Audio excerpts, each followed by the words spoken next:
Ayan mga ka-SF, nag-groupings na sila pero yung iba mataas, ayun no.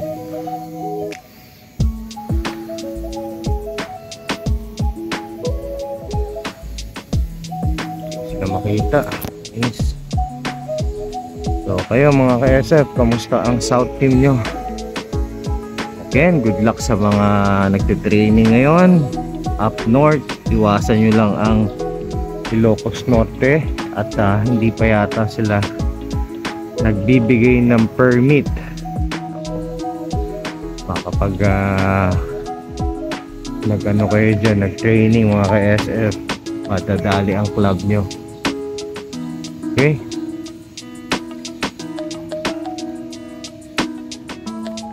Diba nagbabaan na, pero mamaya lilipad dyan ulit.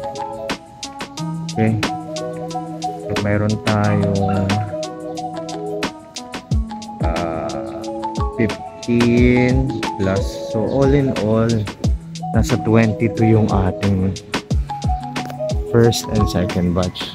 First and second batch composed ng young bird and old bird. Ang old bird natin is 7, ang old bird 7, young bird natin nasa 10.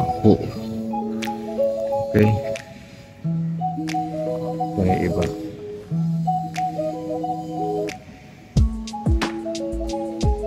So, pinalilipat ko na sila ng maaga para mas makapag-batak-batak sila ng maganda. Maganda yung hangin nila. Okay. Ito.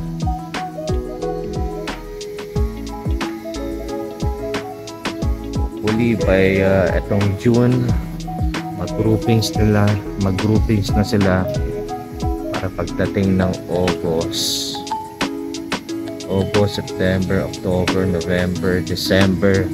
Yan. Bago tayo sumabay ng track ng AKSF. Malakas na yung baga ng ibon natin, tsaka bukang-buka na sila.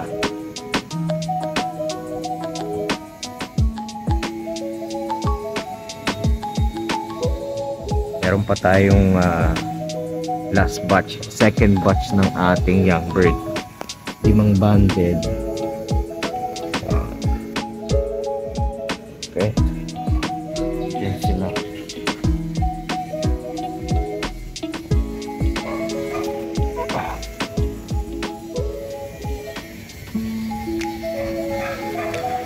Lahat tong ibon natin sa flyer slope ililipad natin ang south.